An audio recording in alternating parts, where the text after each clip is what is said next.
Salam sejahtera dan salam kembali kepada rancangan Melayu nombor 1 di Singapura, iaitu rancangan Kuasa Dua Minda.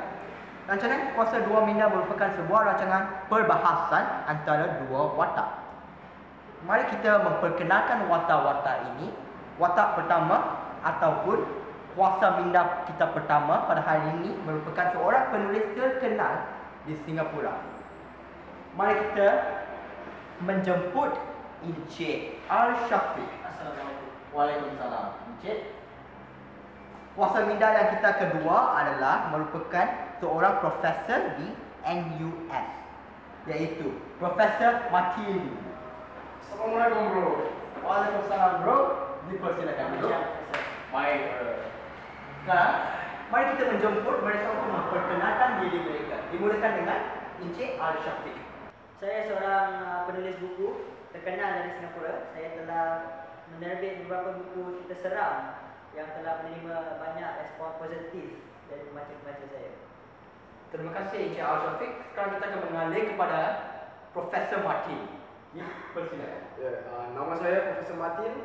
Saya mengajar di National University of Singapore (NUS). Saya mengajar sastra Melayu, psikologi dan kesan-kesannya. Terima kasih Profesor Martin. Tujuan kita berada di sini adalah untuk membahas tentang sebuah topik. Topik kita hari ini agak unik kerana kita akan membahas tentang cerita seram. Adakah cerita seram membawa lebih kebaikan ataupun lebih keburukan? Jadi, apakah pendapat Profesor Martin tentang kebaikan ataupun keburukan cerita-cerita seram ini?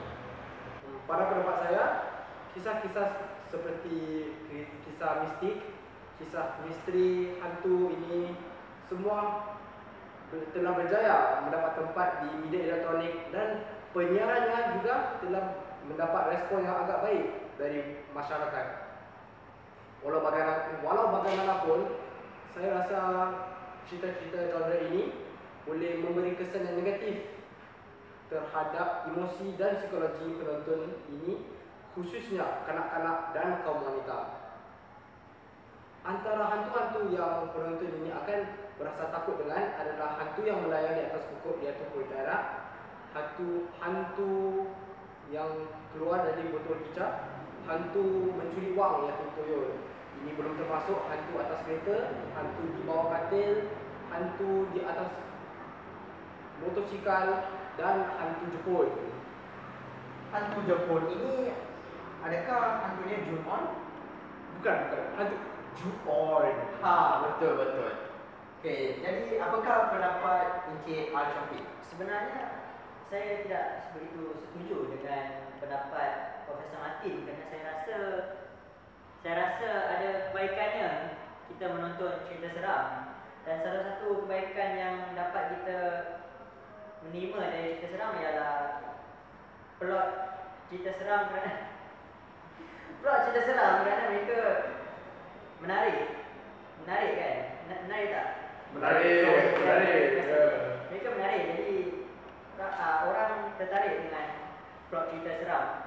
Oleh itu, cerita yang menarik merupakan kebaikan cerita seram. Ya, terutama kali watak penjahat, kerana mereka selalunya ada agenda di sebalik perbuatan mereka ya. Apabila mereka melakukan sebuah sedang bunuhan atau apa-apa pun lah ya, ada sebenarnya di latar belakangnya ada rahsia. Betul. Saya suka Encik Al-Syafiq kerana bagi Encik Al-Syafiq cerita seram ini merupakan bukan cerita hantu tapi juga cerita pembunuhan dan sebagainya. Ya, betul. Okey, sekarang kita akan mengambil 5 minit masa rehat dan akan kembali kepada rancangan Kuasa Dua Minda. Terima kasih. Salam kembali pada rancangan Kuasa Dua Minda.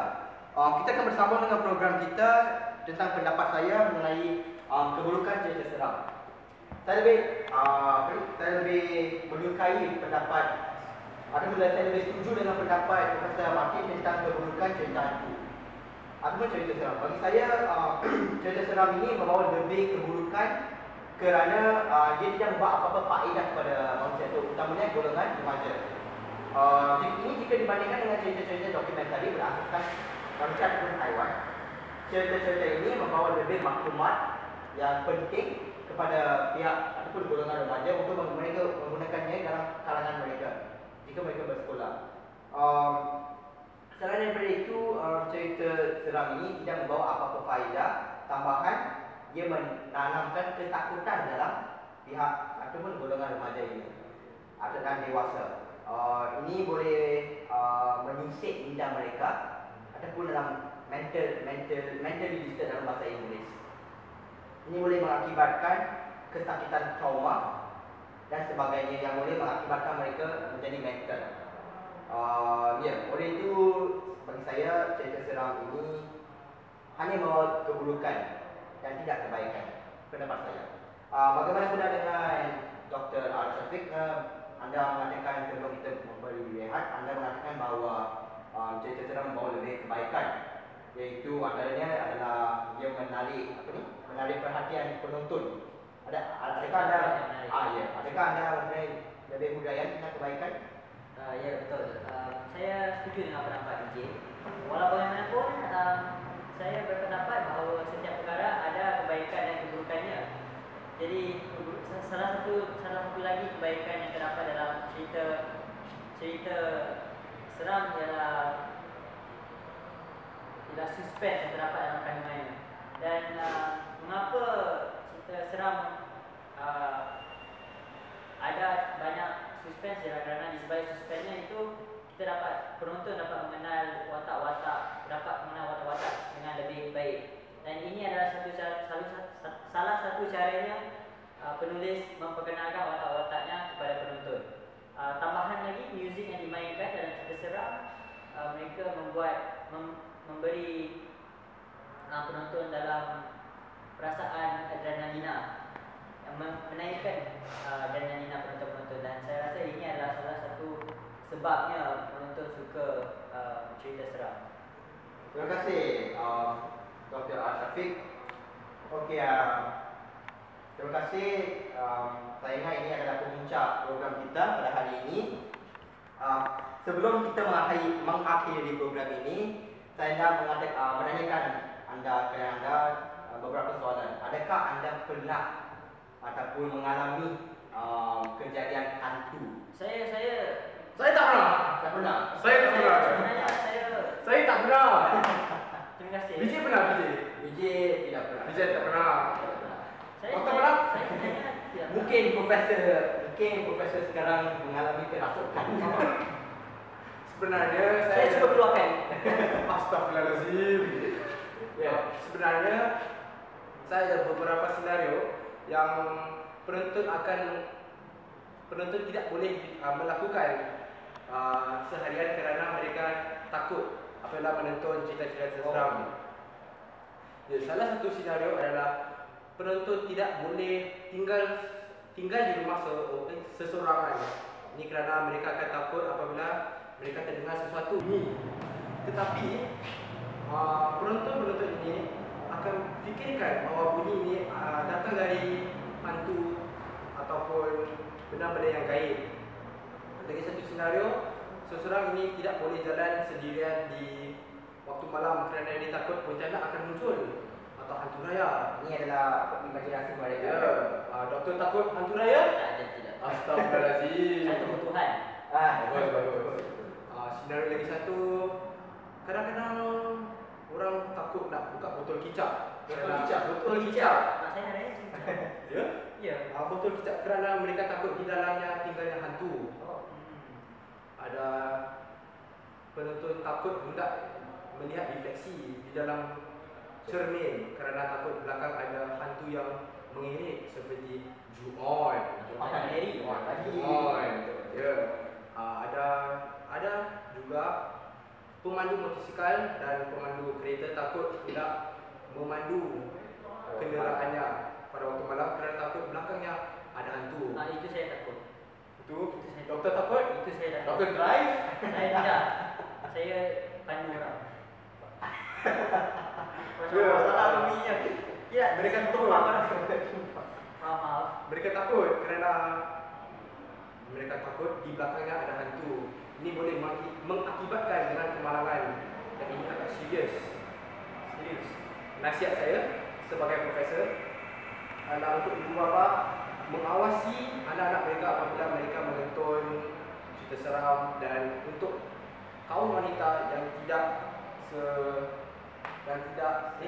untuk kaum wanita yang lemah semangat, saya nasihatkan mereka tidak menonton cerita seram dengan secara fokus, yang tidak secara berkegemaran betul. kan? Tidak. Salah betul. Dikit salah. Okey. Tak apa. Secara terlalu fokus. Terlalu fokus, ya. Okey, Dan ya betul. Okey, saya ingin mengucapkan terima kasih kerana anda sudi meluangkan masa anda bersama kita pada hari ini. Dan ini adalah Profesor Martin dan Dr. Al-Syafiq. Okey.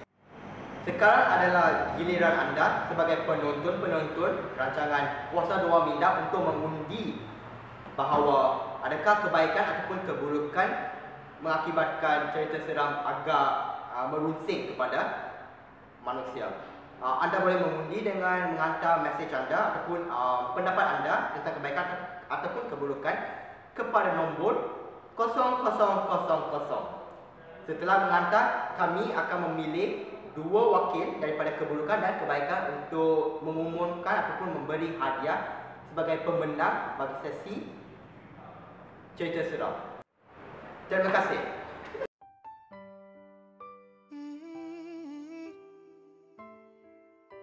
Nama saya Martin. Saya dari kelas 14 S4. Saya rasa amat puas hati dengan kumpulan saya kerana kita tidak ada masa yang banyak. Masa kita agak suntuk kerana kita semua ada kerja rumah sendiri dan ada yang kerja.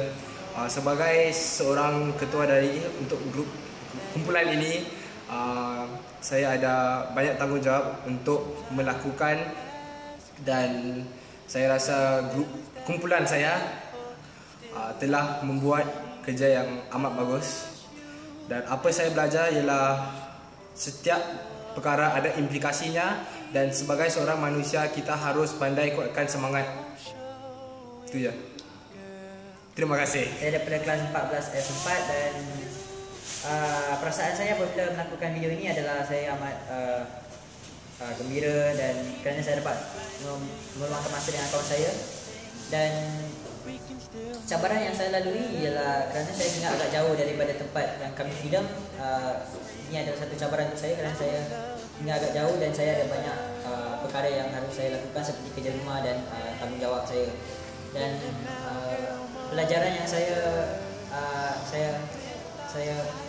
saya pelajari ialah kami harus lakukan video ini siang-siang, jangan terlalu lambat kerana kami akan mengalami banyak masalah. Terima kasih. Salam sejahtera, nama saya Syarin daripada kelas 14 S4 dan ini adalah renungan saya bagi projek Bahasa Melayu tahun 2014. Renungan saya ataupun perasaan saya mengenai projek ini adalah saya berasa amat bergembira dan berasa agak tertekan dengan situasi projek ini kerana projek ini bertentang dengan kerja-kerja rumah yang diberikan oleh cikgu-cikgu di sekolah.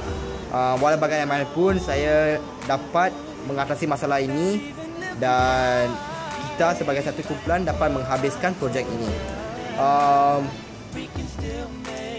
Pengajaran saya daripada projek ini adalah saya lebih suka meletakkan pengajaran saya dalam peribahasa iaitu bagai au dengan tebing.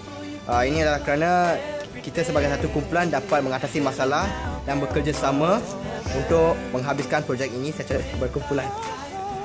Itu saja. Tambah pula saya berterima kasih kepada Cikgu Norila kerana beliau sanggup meluangkan masa beliau untuk mengajar kita tentang projek ini.